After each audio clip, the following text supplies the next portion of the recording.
You're watching Drakewing Gaming. Enjoy the video.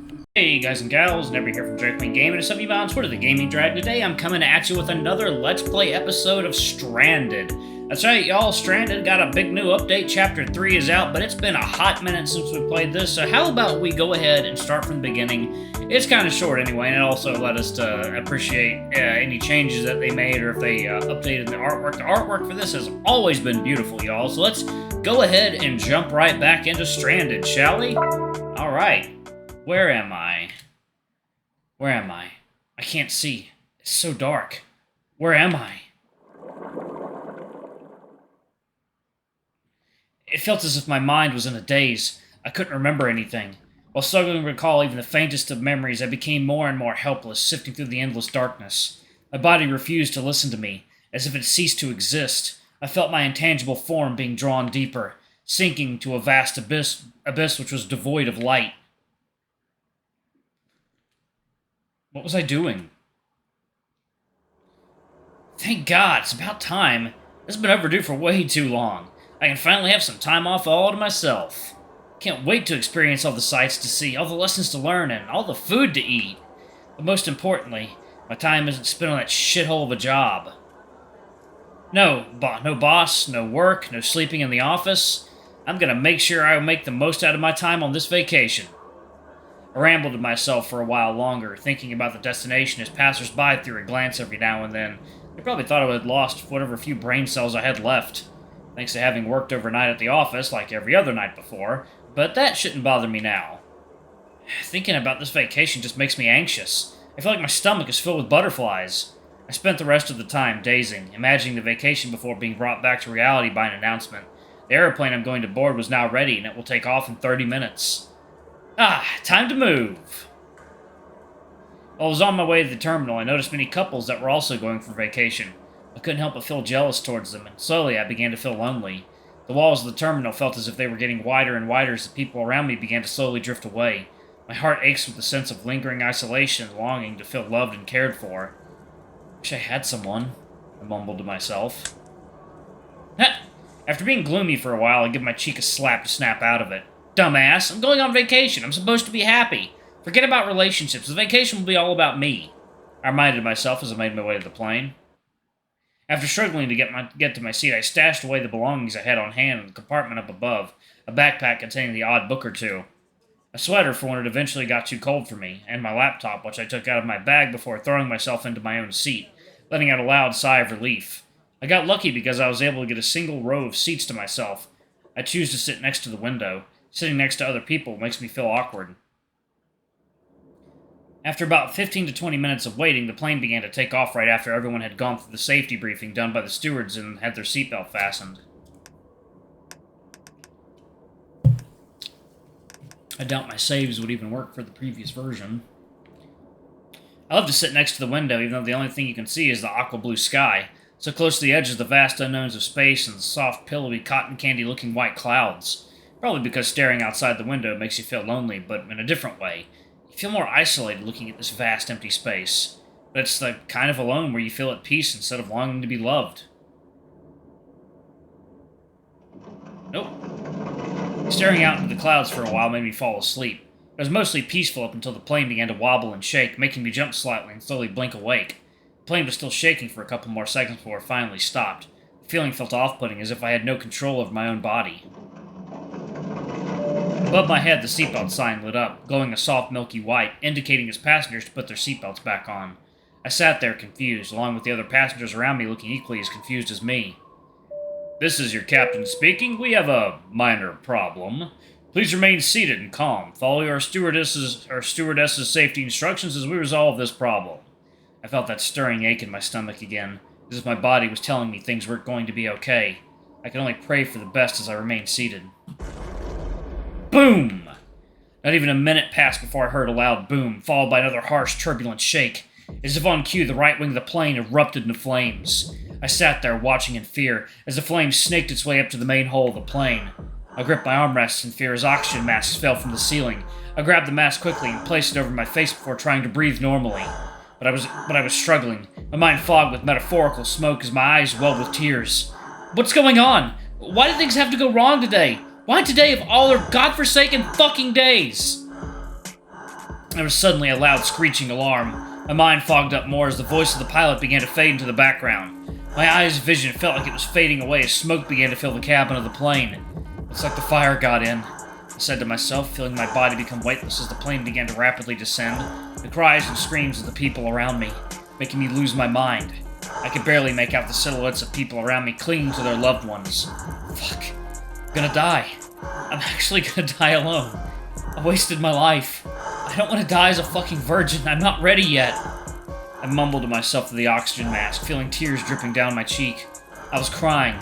The sense of overwhelming fear made me not realize that I was crying. I was trying to hear what the stewards and stewardesses were trying to say, but her words quickly drowned in the sea of people panicking and screaming as the plane was inching closer to its inevitable end. I tried to lie to myself, telling myself that everything was okay as I closed my eyes. I could still feel myself crying before everything went black. It was silent. No light. No noise. No signs of life that the soul within my body could feel. Well, damn, that's intense. And everyone. My heart felt heavy at the sudden memory. A pain like I've never experienced before, both physical weight and the emotional weight of my heart made my brain mentally snap. As my lungs became heavier, my thoughts began to get fuzzier and fuzzier. I could feel my tears fade into the area around me, even though I couldn't feel any pain in my body. The fear was already carved deep inside of me. I don't know how long I've been here. In all honesty, it felt like an eternity. Piecing together what bits of information I had only brought more questions than answers. But everything has an end to it. It wasn't long before I slowly felt my consciousness come to a halt.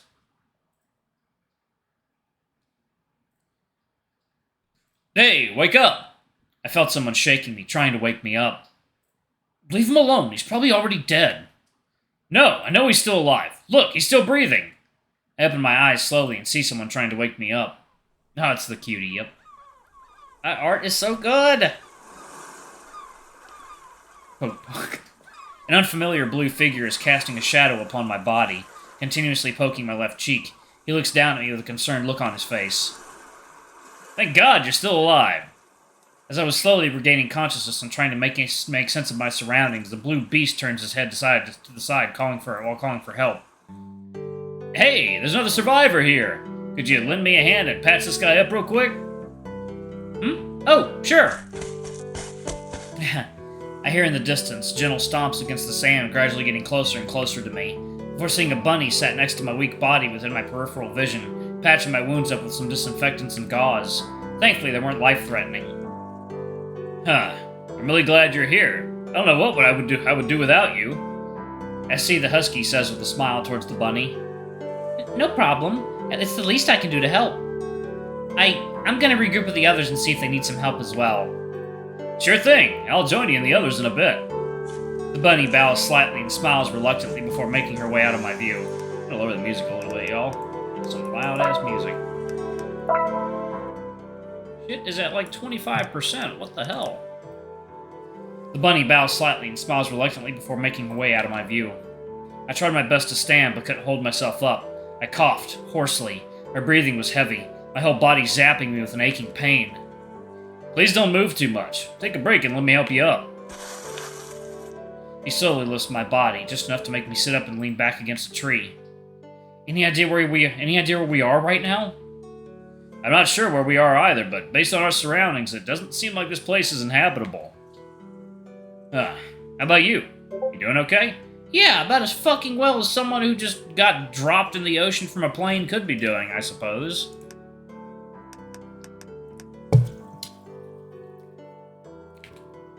Yeah, I am. Thanks.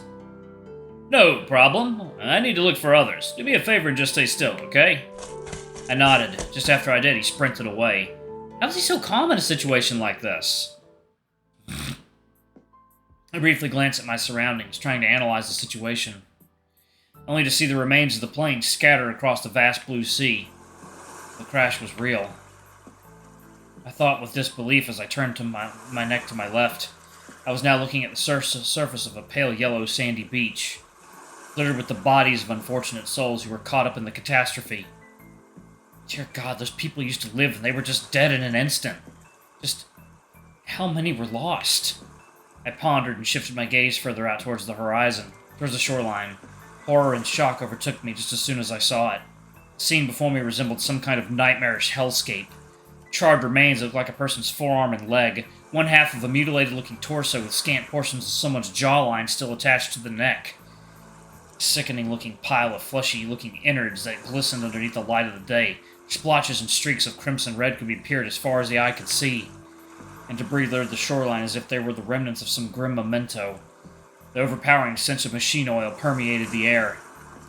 A sudden pang of sadness and revulsion was felt, and I impulsively turned away from the grisly spectacle, only to be faced with the lush green jungle lined with tall coconut trees and rows of bamboo. The sudden change of scenery took me by surprise, and I felt bewildered just by staring at the weird assortment of foliage. So much mixed colors, and certainly not the kind of diversity that was expected from this trip. It was a picture of heaven in comparison to the horror of what was witnessed earlier. Having seen it all, I still couldn't bring myself to accept reality. But the situation was all too real, and I was caught up in it. At least I wasn't alone. There were others like that Husky and Bunny. Just where did they go? I asked myself while frantically orienting myself towards the last known direction I saw the Husky running off towards. If there was even a chance that others survived, then perhaps we could help each other out of this nightmare. Gotta get myself up. With a deep breath, I hauled myself up and stood on my wobbly knees, leaning against the tree like a crutch for support. Grasping my right shoulder, I gave it a firm push outwards and felt a joint readjust itself with a resounding crack. Huh! Doesn't feel sprained or dislocated, but I think that is a bad bed sore I feel. Perhaps that bunny has some ointment for it, I thought to myself while eyeing the rest of my arm for any other abnormalities. Seeing that nothing else was amiss, my focus once again returned straight ahead, and I saw the person that helped me a few minutes ago. Well, take a minute to acknowledge that, popping your shoulder back in place should probably elicit more of a reaction than just the sound it makes. Like, it had, like, no fucking reaction to it. That's interesting.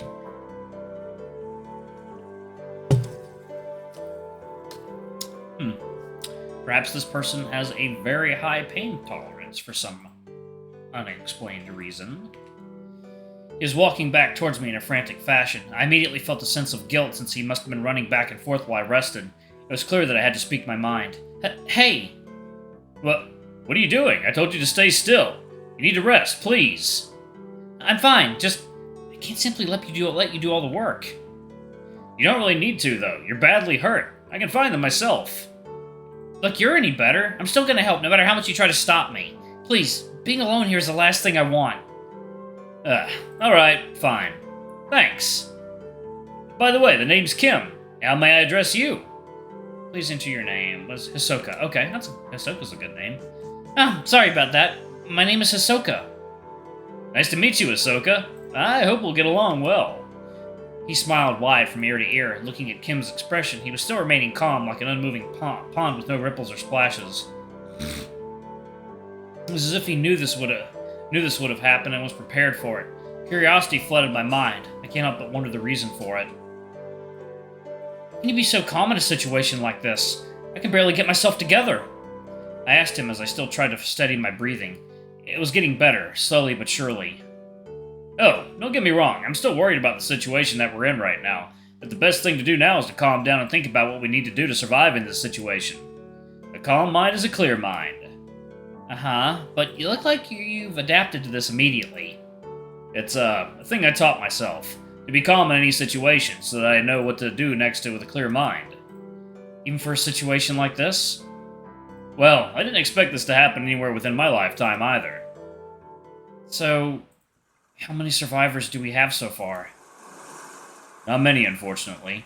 I'm sure you saw the damage. There are more casualties than we would want. Fucking hell. Not sure of what to say, I walked beside him in distraught. It wasn't long until he began approaching closer towards a group of people. They seemed to be discussing something. The other survivors are over there. We should join them. Perhaps we can plan a couple of things out. I nodded at Kim before walking with him to the group.